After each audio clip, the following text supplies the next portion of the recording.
is the way he's going to choose to start this off. I mean, I both really players like Stargates on this map. Okay. I really love the Phoenix opening that Drill showed us earlier today as well. I think this map is just perfect for it. It's not like it's terrible to go Blink and Robo, but then you basically give Maru the chance to start dropping you eventually. Now he's going to go up to 3 bases. So we'll see. Maru is basically saying like, all right, I know this is a large map, probably slow and steady for quite some time. There are a couple good spots for tanks here, of course. Later into the game, if you get up to like 5 or 6 tanks, you can really utilize that middle position where the Stalkers of Neeb are right now to get those tanks set up. But we can already see Maru going up to 3 bases as well, all the way in the back of his main base, by the way. So he's kind of hiding this. And this could work out great for Maru, because all of the Stalkers are out of position.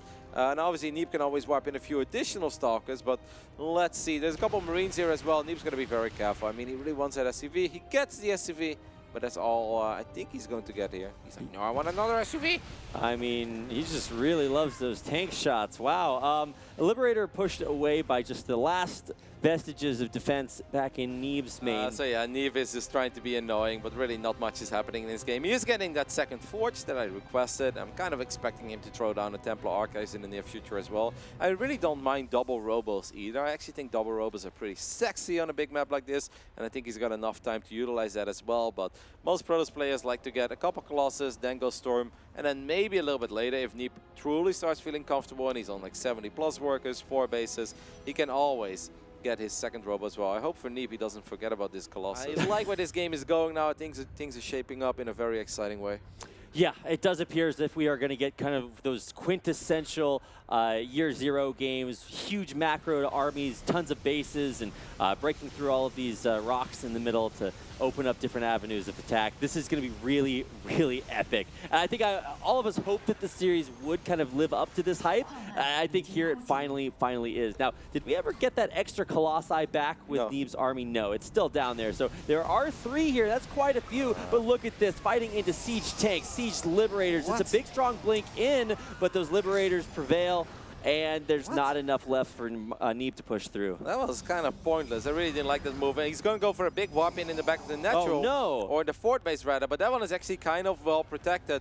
That was a bit silly. Now, of course, Neeb does have money in the bank. And I do like that he's immediately getting a Stargate. He's researching Storm now as well.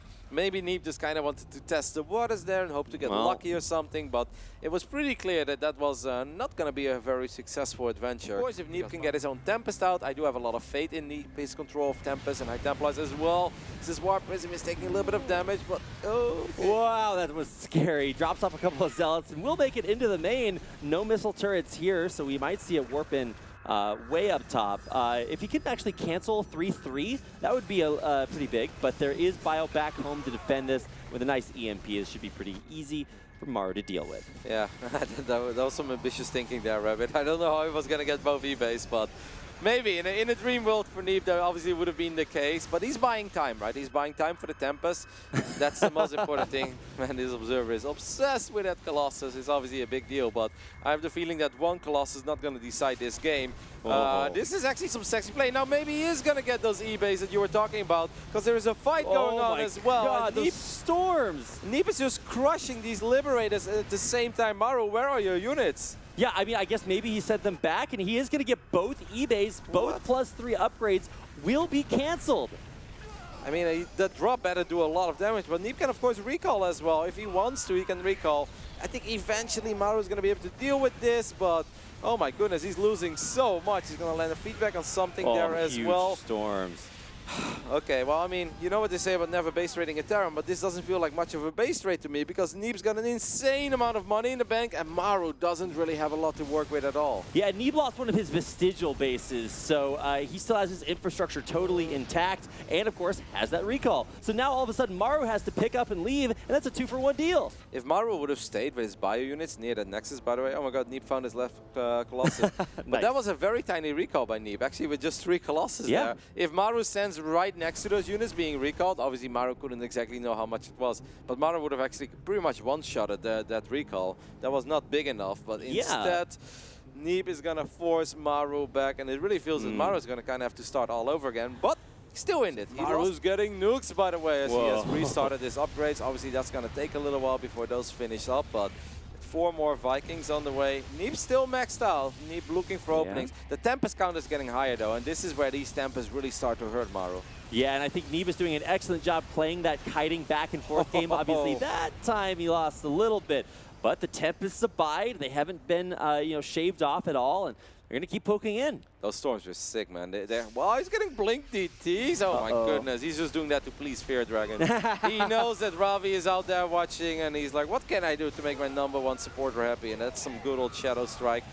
Some good storms here by Neeb, takes care of quite a bit of this bio, and the additional Zealot should be more than enough to push this back. But look at these Tempests, man. These are the numbers where Tempests really start to hurt. And every time Maru is trying to get close to these Tempests, Neeb lands a couple of very good defensive storms that just forces Maru to disengage. There's very little Maru can do to get close to this army. Man, all Neeb's missing is like a mothership or something at this point. This is starting to get to be that Protoss God comp, the Death Ball. Oh no, he's going to blink in with a billion DTs. And is he going to just like blink on top? There's no missile turret there, I think, 1, 2, 3, 4, 5, 6, 7, 8, 9, 10, 11, 12, 13 DTs. The lucky number there for Neeb. All right, well. +3 as well. Oh my God. I don't know. I think he's going to go for the Planetary. Yeah, I think he's going to one-shot the Planetary, or as close as you can get the one shot. Here we go, the Shadow Stride, right on top. 1, 2, 3, and there it goes. Gonna get the bonus SCV kills as well as forcing a lift on the orbital, but damn. All right, that's how you play late game PvT, Rotterdam. I mean, great move. Little expensive, I would say, but he did get it. And Maru's not maxed out at the moment. Maru, the resources lost looked pretty even to me, at least mineral-wise. I couldn't really catch the gas count there, but I love how active Neeb is playing with this army. I do feel that sometimes he's playing a dangerous game because his main army feels a little small from time to time, but he always has a couple of storms to fall back on. He's going to bait out a storm or a scan, and he's going to blink out. Oh my goodness, Neeb utilizing those late game Dark Templars with Shadow Strike. He can't find that lost Colossus, but man, can he use blink DTs. So this is really cool because that base is so important. It's the freshest one, and it's the most valuable one for Maru to keep alive. But he also has to keep the rest of his base alive here. And now, recalling out, that is a big loss to take. Yeah, Neeb lost a couple of big units there. Tempest and Colossus went down, and it's kind of what I mentioned. His main army felt a bit small, and the only thing he often had to keep Maru at bay were a couple storms. This is what I do like, by the way. This is one thing that I felt that Rill should have been doing. So if there is a big battle, Neeb can always run back to a couple cannons. He can have a couple of High Templars left behind, and that's the way to do it. Because if these armies, if they just clash straight up, head on, I actually believe that if Maru lands the EMPs he needs, he will win. But the longer the battle goes, especially if you can run back to shield batteries, and Terran has to chase. Obviously, whenever units chase, they clump up a little bit more, and that's when Neeb can potentially land some really sick storms. But of course, Maru is an expert. He's aware of this. So what I actually think he's going to do is just use nukes to win position in the middle of the map. Man, Year Zero is delivering it lately with some pretty epic games, doesn't it? This game is absolutely why this map exists. This is the best version of the sick EMPs onto the majority of Neeb's army. His Colossi have no shields left, and there might not even be that many storms, although it does appear as if there are a few trying to push back Maru's Air Force. Neeb kiting backwards, but in the meantime, Maru's double expanding and nuking on the other side of the map. Oh my god, some nerd chills perhaps. Maru is playing so freaking good at this moment, man. I really love the way he's doing it. Of course, Neeb's still hanging in there, guys. Neeb still has money in the bank. And if Neeb gets a good fight, all he needs is a couple massive storms. And if he takes care of the Vikings, anything is possible. But this is a tiny army, Neeb. You're playing with fire. And I also feel like he lost a lot of his storms. Okay, there are more High Templars coming in from the right side. And that is the correct call to make there because he really needed that because he didn't have much else. Nice dodge on that EMP. I don't think Neeb has an observer with his army anymore, so that means that these Tempests are a little bit less effective. Can't get that super long range, and I think he lost his Oracle as well. Yep, there it goes. Those were some big storms there. Look at that entire army of Maru is suddenly hurt. But you're right, doesn't have that many ops here. Would be sick to have an ops on the north side there because there's a chance that Maru doesn't scan that either. Maru's army is looking pretty sick though. Neeb is going to add in a couple of disruptors in the mix. That's really cool. He's going for a few more Blink Dark Templars as well. Zealots are going to surround the Planetary. DT's probably going to go for that missile turret and SCVs. And I think that Neeb will be able to successfully shut down this Planetary. Maru is dropping more nukes. Obviously, he has to be very careful. Neeb not spotting this one, and that is bye-bye to quite a few of these probes. 12 do go down. Now, Neeb still has 4.2k minerals in the bank, so he can absolutely replace them. But Neeb is starting to run a little bit low on gas, but he actually hasn't lost more gas units in this game, I think, than Maru did. It feels like Maru lost perhaps a little bit more. Obviously, a lot of Liberators, Vikings, Ghosts, a very, very intense gas army. Whoa, these Colossus kind of just running forward there. Now there are these Disruptors in the back line as well. Man, this is just so sick. Maru's actually going to snipe one of these bases for Neeb, and that does really hurt because Neeb needs that gas income. Yeah, Neeb is on like 1.5 mining bases after this one goes down. So you can really see the fluctuation there. Neeb always finds a way to get back into that advantage, but keeps losing it again. Yeah, see these armies getting awfully close to each other in the top side of the map. I just feel that Maru is unbreakable at this point, man. It really feels that Neeb has been running into a concrete wall. I don't know how Maru's done it. Maru's going to force a big recall now, and that's obviously going to allow Maru to shift focus to the south side of the map. He's going to bring over all these ghosts as well. Maru's army must be worth so much money, right? Like, I don't know what the ghost count is, but it feels like, oh no, these disrupt. Imagine if they land the Purify. Oh my god, oh my god, oh my god, oh my god. Oh no! We're not going to see any of that. They do go down unceremoniously, but that could have been gigantic. He could have lost all of his ghosts right there, Rotterdam. Yeah, I mean, if you get a single shot and you kill like 10 ghosts, that'd be massive. A couple of Zealots are slicing away at that Planetary. Maru needs to repair it, but Maru cares more about the position here. There's that clumping up you were talking about. Yep, and it's chasing. It's so hard to chase a Protoss army. I mean, it's hard to chase almost any army in Starcraft 2, but chasing a Protoss army is one of the worst things you can do. That PF did survive, barely. These armies are getting awfully close to each other. There's like 3-4 observers in the mix now as well, but once again, I really wonder about the value of Maru's army because it's really expensive to get this army. Yeah, that's that beta Black Lotus or something. It's just going to appreciate in value over time. Oh no, not moving his Tempest back. It allows Maru's Air Force to continue to strike over and over again. Those are pretty wounded Vikings, so all he needs is one more storm. Some nukes coming down, but a cancel on that should be imminent. Nope, that ghost is still alive, but Neeb is really not that close to it. Maybe a couple pros will go down on the right side. Yeah. That is exactly what happens. Maru has to be careful though, because he is eating a lot of shots from these Tempests, and the Medivacs are starting to run a little low on HP as well. What an amazing game of StarCraft between these two. This is so amazing. Positional. I completely agree, Rotterdam. This is just the best of everything. The best of Neeb with these Tempest movement, the recalls coming through, the DT blinks, but the best of Maru with an insanely valuable army. Now that is a lot of storms, but the air army abides, and that means these Tempests dropping one by one. Very expensive for Neeb to lose right now. Yeah, some really big storms there. Another one landing in the middle of the ghost. I have no idea how that Planetary is still alive. That kind of saves Maru there. Otherwise, he would have been in a lot of trouble. And where things looked a lot better for Maru, I think Maru should kind of give up on that position a bit, man, because he's been eating these Tempest shots and these storms, even though they weren't all full storms for so long.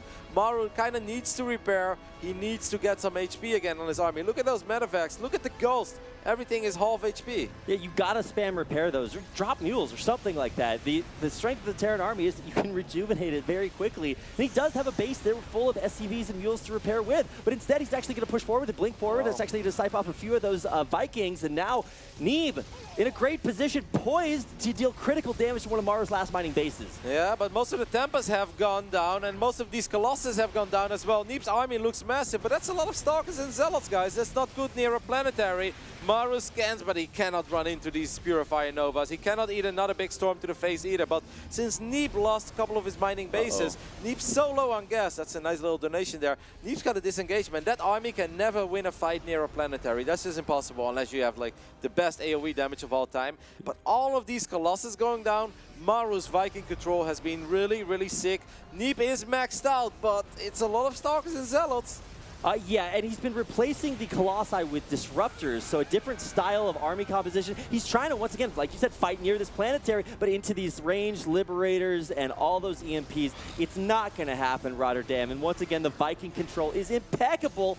Maru, invincible, impervious down on the southern side of the map. Unbreakable, absolutely unbreakable. Maru is putting on the clinic here of how this army is so hard to control. I cannot even start to explain how difficult it is what Maru is doing. This is absolutely mental. Neeb's obviously playing a really good game as well, and if Neeb lands a massive storm, if he lands a Purifier Nova, he can still do it, but he's so low on Colossus. Those are big EMPs. So crazy. And just look at the siege position that Maru is in. He's identified that there are not enough Tempests to stop those Liberators from sieging up, and he is going to add some extra freedom to Neeb's southern base. Yeah, Neeb's gonna have to give up, man, but that's a bad thing. He's not putting these probes away, and that means he's gonna lose more probes. And now he's actually quite low on workers. 23 probes have gone down in the last 30 seconds of this game or so. Neeb only at 20 workers. And yes, he's got a big army, but this is not the dream army anymore, man. This is so many zealots near planetaries into all those liberators. It's not going to be enough. Neeb needs magical AoE damage. He needs Purifier Novas. He needs big storms. The biggest of storms. Indeed. No mining either for Neeb, so he is basically all in on this. He's going to take down a couple of ancillary command centers. Those just really used for scan energy, basically. And so Neeb is starting to segment Maru's bases away from each other. But like you said, Rotterdam, the cost effectiveness, the value of all those zealots is low, where the value of Maru's army is sky high. Maru scans, he sees that Neeb is not retaking the bases that he has already picked off. He scans the army and he sees a lot of zealots. The zealots are the ultimate sign of a broke Protoss. Maru is going to try to go for it. Sieges up these liberators on top of this army, lands the EMPs as well. But here are those Purifier Novas. They do kind of connect. Yeah, and Maru is in a rough spot, at least around the side, but I don't think that Maru's army is dying fast enough. The Stalker's dying to those liberation zones. The Zealots do get through onto the bio underneath, and man, did those Zealots actually pay for themselves. Maru's army is still existing, but Neeb's is evaporated. GG! Maru takes a 31-minute victory on Year 0 over Neeb.